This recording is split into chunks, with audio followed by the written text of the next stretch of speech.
പിതാവിന്റെയും പുത്രന്റെയും പരിശുദ്ധാത്മാവിന്റെയും നാമത്തിൽ ആമേൻ. കർത്താവേ, നിന്റെ വിശുദ്ധ പൗരോഹിത്യത്തെ മഹത്വപ്പെടുത്തണമേ. കർത്താവെ, സഭയിലുള്ള സാന്നിധ്യം പ്രകടമാക്കണമേ. 40 വർഷം ഞാൻ അർപ്പിച്ച കൃപാനയുടെ യോഗ്യതയാണ്. കൃപാസ്ഥാനത്താറെ ജീവനോടെ പ്രത്യക്ഷപ്പെട്ട പരിശുദ്ധ അമ്മയുടെ മാധ്യസ്ഥത്തിലെ ഞാൻ മക്കളെ ആശീർവദിക്കുന്നു. കർത്താവ്, ഈ പ്രഭാതത്തിലെ അങ്ങയുടെ മക്കളെ കാത്തു കൊതിച്ചിരിക്കുകയാണ് ഈശോയെ. നിന്റെ വലതുകരത്തിൻ്റെ ഒരാശീർവാദം കിട്ടാൻ വേണ്ടി. കർത്താവ്, ഇന്ന് യാത്രയ്ക്ക് ഒരുങ്ങുന്ന ഓരോ മക്കളുണ്ട്. ഓരോ ഉദ്യമങ്ങളിലൂടെ മനസ്സിൽ വിചാരിച്ചുകൊണ്ട് പോണവരുണ്ട്. ഓരോ ലക്ഷ്യങ്ങൾ മനസ്സിൽ വെച്ച് പോകുന്നവരുണ്ട്.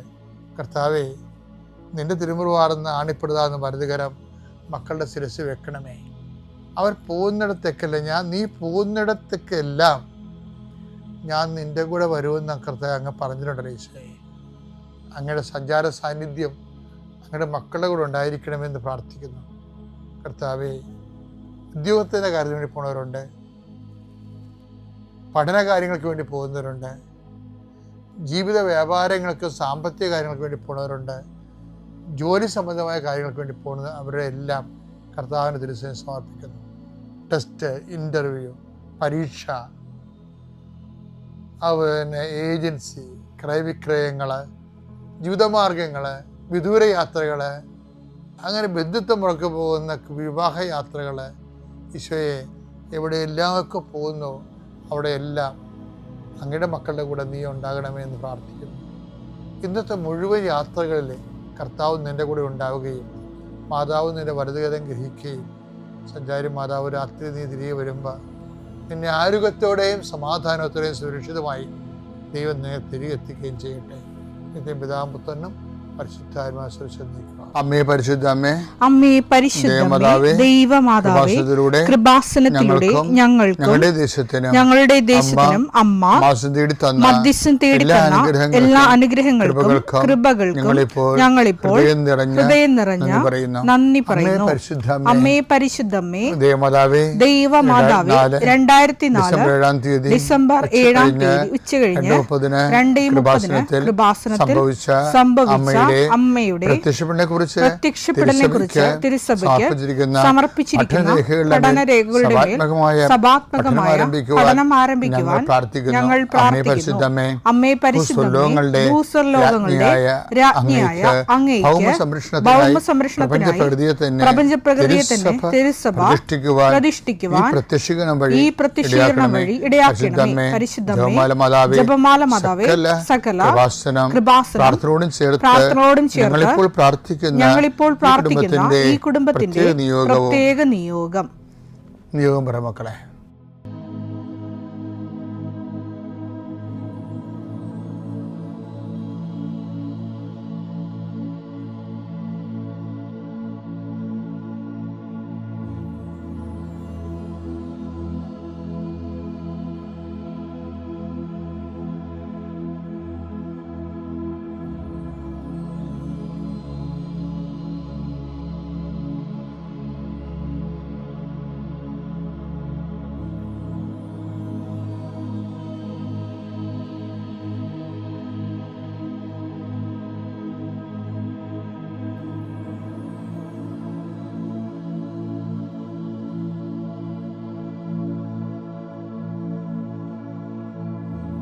അമ്മയുടെ പ്രത്യക്ഷീകരണത്തിന്റെ ഈ അനുഗ്രഹവേളയിൽ ഞങ്ങൾക്ക് സാധിച്ചു തരുവാൻ കനിയണമേ. ആമേൻ. എൻ്റെ പ്രിയപ്പെട്ടവരെ, ദൈവത്തിൽ നമുക്ക് ആത്മീയതയുണ്ട്, ആനുകൂല്യങ്ങളുണ്ട്.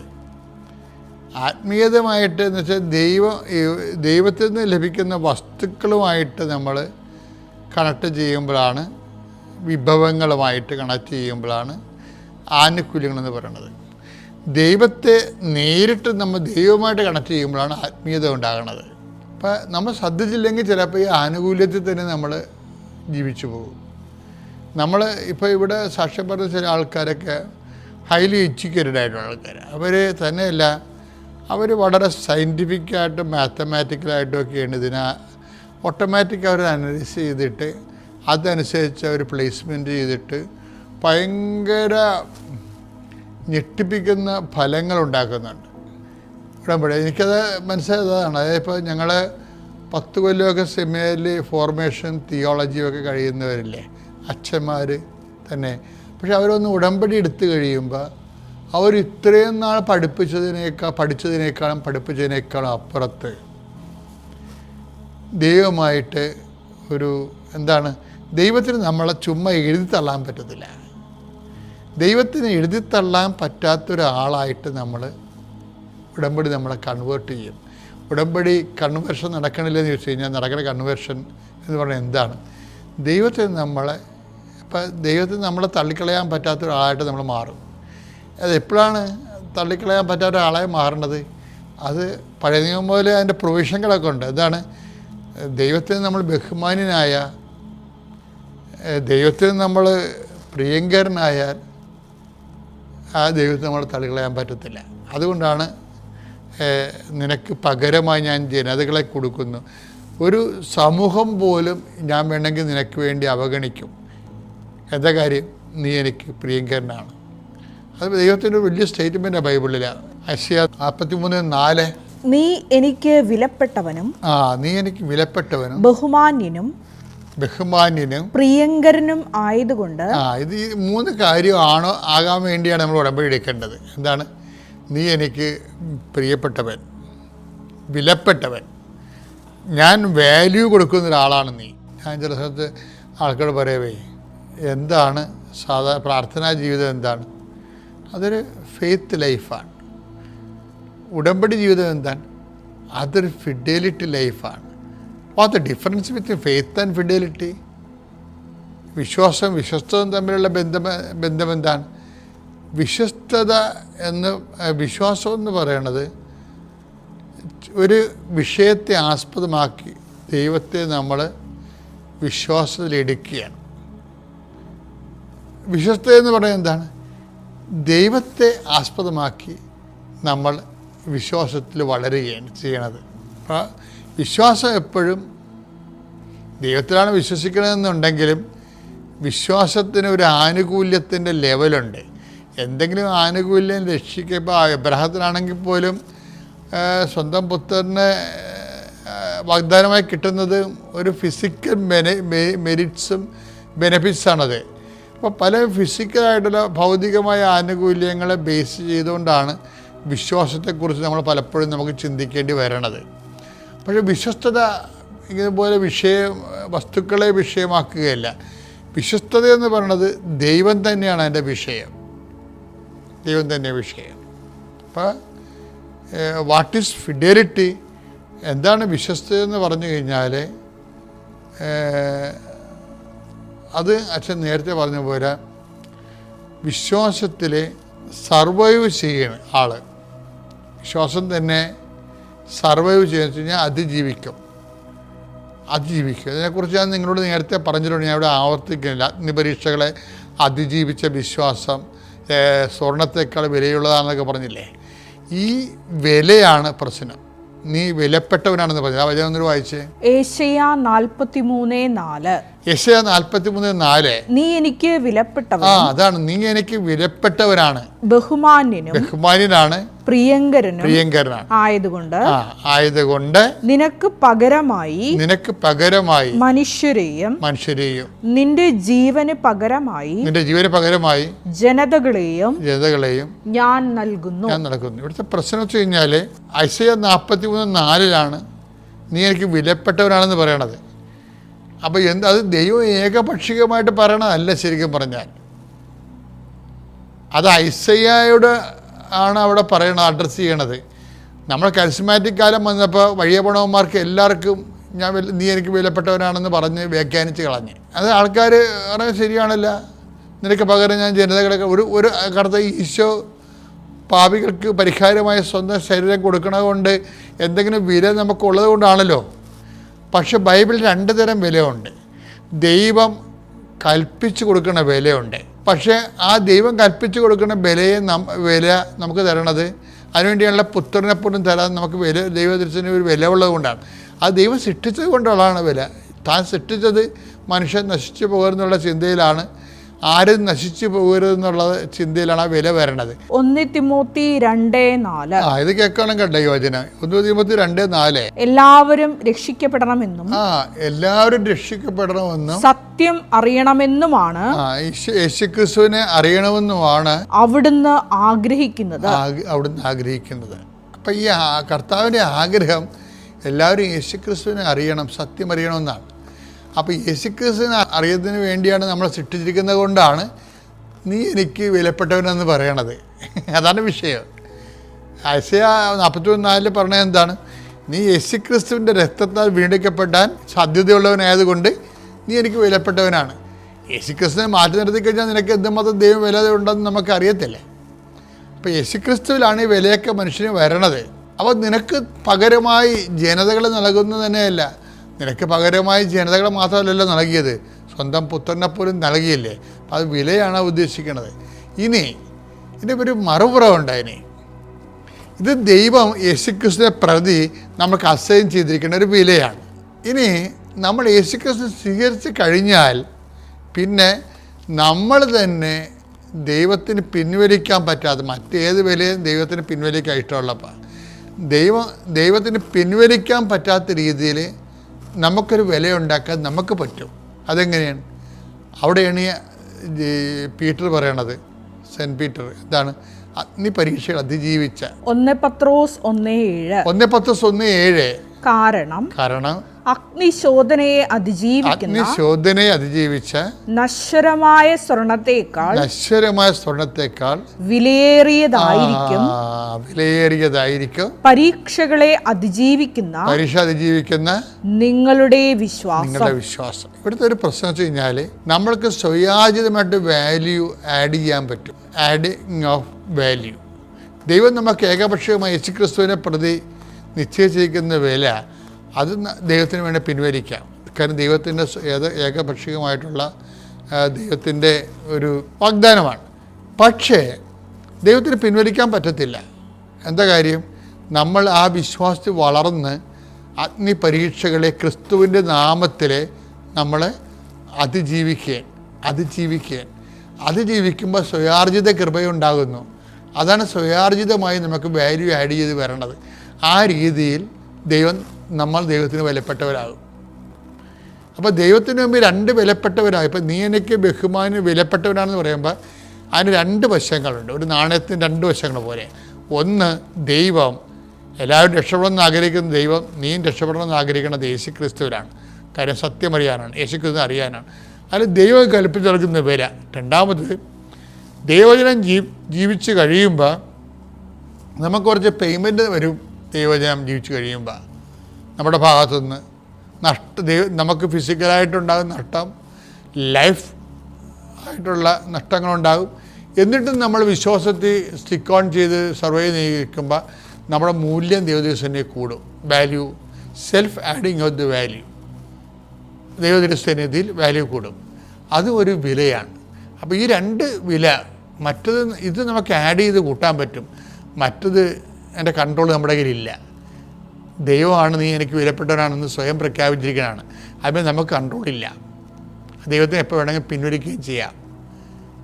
പക്ഷേ നമ്മൾ അതിനെ എന്തുമാത്രം ആഡ് ചെയ്യാൻ പറ്റുമെന്ന് നമുക്കറിയത്തില്ല.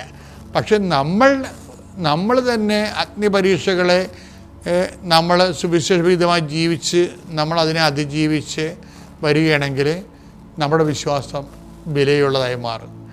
ആ വില നമ്മൾ തന്നെ ക്രിയേറ്റ് ചെയ്യുന്ന, ആഡ് ചെയ്യുന്ന വിലയാണ്. അത് നമുക്ക് ആഡ് ചെയ്യാൻ പറ്റും. മരണം വരെ അതിൻ്റെ മൂല്യം വർദ്ധിപ്പിക്കാൻ നമുക്ക് പറ്റും. അപ്പം അങ്ങനെ ഒരു മൂല്യവർദ്ധിതമായിട്ടുള്ള ഒരു പാക്കേജാണ് ശരിക്കും പറഞ്ഞാൽ ഉടമ്പടിയിലും ജീവിതത്തിലും നമുക്ക് അഭികാമ്യം. പിതാവിൻ്റെയും പുത്രൻ്റെയും പരിശുദ്ധാത്മാവിൻ്റെയും വിശ്വാസ പ്രമാണം. സർവശക്തനായ പിതാവും ആകാശത്തിൻ്റെയും ഭൂമിയുടെയും സൃഷ്ടാവുമായ ദൈവത്തിൽ ഞാൻ വിശ്വസിക്കുന്നു. അവിടുത്തെ ഏകപുത്രനും ഞങ്ങളുടെ കർത്താവുമായ ഈശോമിശിഹായിലും ഞാൻ വിശ്വസിക്കുന്നു. ഈ പുത്രൻ പരിശുദ്ധാത്മാവിനാൽ ഗർഭസ്ഥനായി കന്യകാമറിയത്തിൽ നിന്ന് പിറന്ന് പൊന്തിയോസ് പീലാത്തോസിന്റെ കാലത്ത് പീഡകൾ സഹിച്ച് കുരിശിൽ തറയ്ക്കപ്പെട്ട് മരിച്ച് അടക്കപ്പെട്ട് പാതാളങ്ങളിൽ ഇറങ്ങി മരിച്ചവരുടെ ഇടയിൽ നിന്ന് 3-ാം നാൾ ഉയർത്ത് സ്വർഗത്തിലേക്ക് എഴുന്നള്ളി സർവശക്തിയുള്ള പിതാവായ ദൈവത്തിന്റെ വലതുഭാഗത്തിരിക്കുന്നു. അവിടെ നിന്ന് ജീവിക്കുന്നവരെയും മരിച്ചവരെയും വിധിക്കുവാൻ വരുമെന്നും ഞാൻ വിശ്വസിക്കുന്നു. പരിശുദ്ധാത്മാവിലും ഞാൻ വിശ്വസിക്കുന്നു. വിശുദ്ധ കത്തോലിക്കാ സഭയിലും പുണ്യവാന്മാരുടെ ഐക്യത്തിലും പാപങ്ങളുടെ മോചനത്തിലും ശരീരത്തിന്റെ ഉയർപ്പിലും നിത്യമായ ജീവിതത്തിലും ഞാൻ വിശ്വസിക്കുന്നു. ആമേൻ. സുഖസ്ഥനായ ഞങ്ങളുടെ പിതാവേ, അങ്ങയുടെ നാമം പൂജിതമാകണമേ. അങ്ങയുടെ രാജ്യം വരണമേ. അങ്ങയുടെ തിരുമനസ് സ്വർഗത്തിലെ പോലെ ഭൂമിയിലും ആകണമേ. അന്നു വേണ്ടുന്ന ആഹാരം ഇന്ന് ഞങ്ങൾക്ക് തരണമേ. ഞങ്ങളോട് തെറ്റ് ചെയ്യുന്നവരോട് ഞങ്ങൾ ക്ഷമിക്കുന്നത് പോലെ ഞങ്ങളുടെ തെറ്റുകൾ ഞങ്ങളോടും ക്ഷമിക്കണമേ. ഞങ്ങളെ പ്രലോഭനത്തിൽ ഉൾപ്പെടുത്തരുതേ, തിന്മയിൽ ഞങ്ങൾ രക്ഷിക്കണമേ. ആമേൻ. നന്മ നിറഞ്ഞ മറിയമേ, സ്വസ്തി. കർത്താവ് അങ്ങയുടെ കൂടെ സ്ത്രീകളിൽ അങ്ങ് അനുഗ്രഹിക്കപ്പെട്ടവളാകുന്നു. അങ്ങയുടെ ഉദരത്തിൻ ഫലമായി ഈശോ അനുഗ്രഹിക്കപ്പെട്ടവനാകുന്നു.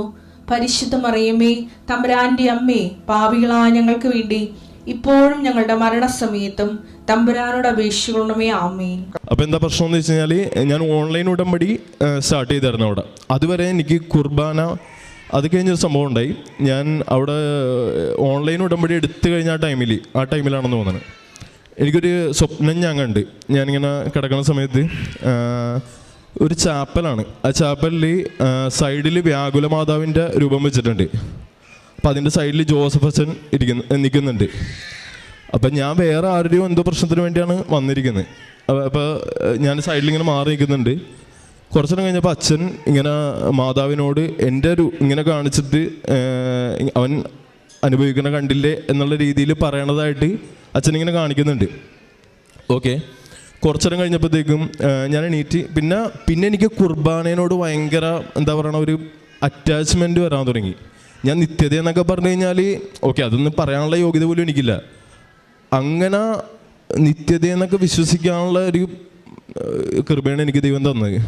പിന്നെ ഗോൾഡൻ കളറിലെ ക്യാൻഡില്, പിന്നെ മാതാവിൻ്റെ കുറേ ഇങ്ങനെ, ഇതൊക്കെ എനിക്കിങ്ങനെ ദർശനങ്ങളാണ്. എന്താണ് എനിക്ക് പറയേണ്ടതെന്ന് അറിയില്ല. അങ്ങനെ വന്ന് എല്ലാം കഴിഞ്ഞ് വർക്ക് കഴിഞ്ഞ് ഞാൻ ഇങ്ങോട്ട് പോന്നു. അപ്പോൾ എനിക്ക് ഏകദേശം ഡിസംബർ കഴിഞ്ഞ പ്രാവശ്യം അപ്പോൾ ഞാൻ തീരുമാനിച്ചു ഇവിടെ വന്നിട്ട് കഴിഞ്ഞ പ്രാവശ്യം ഞാൻ 2019 മുടങ്ങിപ്പോയ ഉടമ്പടി എനിക്ക് എടുക്കണം, ഇവിടെ വന്ന് എടുക്കണം എന്നുള്ള രീതിയിൽ ഞാനിവിടെ വന്ന് കഴിഞ്ഞ വർഷം 17-ാം തീയതി ഞാൻ ഇവിടെ ഉടമ്പടി ഞാൻ മുടങ്ങിപ്പോയതിന് പകരമായിട്ട് ഞാൻ എടുത്ത്. അപ്പോഴും ഞാൻ അവിടെ ഗുജറാത്തിലിരിക്കുന്ന സമയത്താണെങ്കിലും ഞാൻ അക്രൈസ്തവരുടെ ഒരു വലിയൊരു മേഖലയാണ്. അപ്പോൾ അവിടുത്തെ പള്ളിയിൽ ഇവിടുത്തെ കൃപാസനം പത്രങ്ങൾ ഹിന്ദി, ഇംഗ്ലീഷ് അതൊക്കെ അവിടെ ഉണ്ടാവും. അപ്പോൾ അതൊക്കെ എടുത്തിട്ട് ഞാൻ സൺഡേ ഫ്രീ ടൈമിൽ ഞാൻ അവിടുത്തെ മാർക്കറ്റിൽ പോവും. ബാക്കി കുറച്ച് അവിടെ നിന്ന് എടുത്തിട്ട് ആ പത്രങ്ങളൊക്കെ ഞാൻ കൊടുക്കുമായിരുന്നു. പിന്നെ പാവങ്ങളെയൊക്കെ എനിക്ക് അതുവരെ ഞാൻ എന്തെങ്കിലും നമ്മുടെ ഭിക്ഷ കൊടുക്കുന്ന പോലെ കൊടുക്കുമെന്നുള്ള മാത്രമേ ഉണ്ടായിരുന്നുള്ളൂ. പക്ഷേ പിന്നെ ഞാൻ കൊടുക്കുന്തോറും എനിക്ക് ഈശോനെ കാണാൻ പറ്റുന്നുണ്ട്. പാവങ്ങളിൽ ഉപവാസം എടുക്കുന്ന ദിവസങ്ങളിലൊക്കെ ഈശോനെ കണ്ടുകൊണ്ട് കൊടുക്കാൻ തുടങ്ങി. അങ്ങനെ വന്നു കഴിഞ്ഞപ്പോഴത്തേക്ക് എൻ്റെ ലൈഫ് തന്നെ മാറാൻ തുടങ്ങി. പിന്നെ പതുക്കെ ഞാൻ അവിടെ നിന്ന് ഇങ്ങോട്ട് വന്ന സമയത്ത് അപ്പോൾ മാതാവ് പറയുന്നുണ്ട്, അപ്പോൾ എനിക്ക് ഇവിടെ വീടിൻ്റെ വിൽക്കാനുള്ള പരിപാടിയൊക്കെ നോക്കണം, അപ്പോൾ പോക്കുവരവും കാര്യങ്ങളൊക്കെ ശരിയാക്കാനുണ്ട്. അപ്പോൾ ഞാൻ അവിടുത്തെ PM-നോട് പറഞ്ഞു. അവിടുത്തെ PM ആണെന്നാണെങ്കിൽ ഭയങ്കര വിശ്വാസി, പുള്ളി മാത്രം മലയാളിയായിട്ടുണ്ടായുള്ളൂ. ഞാനാകെ ഒറ്റപ്പെട്ടിരിക്കുന്ന അവസ്ഥയാണ്. അത് കഴിഞ്ഞ് പുള്ളി എന്നോട് പറഞ്ഞ് നീ നാട്ടിൽ പൊക്കോ, എന്നിട്ട് നീ അവിടുത്തെ പേപ്പറും കാര്യങ്ങളൊക്കെ ശരിയാക്കിയിട്ട് വാന്ന് പറഞ്ഞു. ഓക്കെ, ഞാൻ ഭയങ്കര സപ്പോർട്ട് ചെയ്തത് സാറാണെങ്കിലും മാതാവിന് ഭയങ്കര വിശ്വാസം അങ്ങനെയൊക്കെയുള്ള പൊക്കോളാൻ പറഞ്ഞു. അങ്ങനെ ഞാൻ അപ്പോൾ എനിക്കറിയില്ല ഇവിടെ വന്നിട്ട് ഇനി വേറെ വർക്ക് നോക്കണോ എന്താവുമെന്നൊന്നും എനിക്കറിയില്ല. ഞാൻ ഇങ്ങോട്ടേക്ക് കയറി ട്രെയിനിൽ വെച്ച് എൻ്റെ കസിൻ വിളിച്ചിട്ട് പറഞ്ഞ്, എടാ അവൻ്റെ ഒരു കമ്പനിയിൽ ഒരു പുതിയ സിവിലിൻ്റെ പ്രൊജക്റ്റിൽ ഒരു വേക്കൻസി വരുന്നുണ്ട്, അപ്പോൾ നീ ഒന്ന് കൊടുത്ത് നോക്കാൻ പറഞ്ഞു. ഓക്കെ, ഞാൻ കൊടുത്ത് അപ്ലൈ ചെയ്ത് ഞാൻ CV അയച്ചു കൊടുത്തവന്. ഇവിടെ നാട്ടിൽ വന്ന് ഉടമ്പടി എടുക്കുന്നതിന് മുമ്പ് ഇൻ്റർവ്യൂ അറ്റൻഡ് ചെയ്ത് കഴിഞ്ഞപ്പോഴത്തേക്കും അവിടെ സാറാണെങ്കിൽ മാതാവിൻ്റെ വലിയൊരു ആൾ, പുതിയ കമ്പനിയിൽ വന്ന ആളും മാതാവിൻ്റെ പുള്ളി റിങ്ങൊക്കെ മാതാവിൻ്റെ കൊന്തയുടെ റിങ്ങൊക്കെയാണ് ഇട്ടേക്കണേ. അത്തരം ഇതായിട്ടുള്ള ഒരാളാണ് ഇൻ്റർവ്യൂ ചെയ്ത്. ഓക്കെ, ഇൻ്റർവ്യൂ കഴിഞ്ഞപ്പോൾ പുള്ളി പറഞ്ഞ് ഞാൻ സിവിലിൻ്റെ ഒരു വേക്കൻസിക്കാണ് കൊടുത്തത്. പുള്ളി എന്നോട് പറഞ്ഞ് ഞാൻ ഒരു PM ആയിട്ടൊരാളെയാണ്, പ്രൊജക്ട് മാനേജറായിട്ടൊരാളെയാണ് ഇപ്പോൾ നോക്കുന്നത്, അപ്പോൾ നീ ഞാൻ നോക്കിയിട്ട് പറയാം എന്നുള്ള രീതിയിൽ പറഞ്ഞ് അങ്ങനെ ഞങ്ങൾ പോയി. പിന്നെ HR ഇൻ്റർവ്യൂ ഉണ്ടായി. അത് കഴിഞ്ഞ് ഉടമ്പടി എടുത്തതിൻ്റെ പിറ്റേ ദിവസം എനിക്ക് അപ്പോയിൻമെൻറ്റ് ലെറ്റർ കിട്ടി ആസ് എ PM. അത് ഒരു ഇലക്ട്രോണിക്സ് ആൻഡ് കമ്മ്യൂണിക്കേഷൻ പ്രൊജക്റ്റ് ആയിരുന്നു ആക്ച്വലി. ഓക്കെ, അവിടെ എന്ത് ചെയ്യണമെന്ന് എനിക്ക് അറിയാൻ പാടില്ല. സത്യം പറഞ്ഞാൽ ഞാൻ സിവിൽ ഫീൽഡാണ്. അവിടെ നിന്ന് ഇലക്ട്രോണിക്സ് ആൻഡ് കമ്മ്യൂണിക്കേഷൻ പ്രൊജക്റ്റിലായിരുന്നു.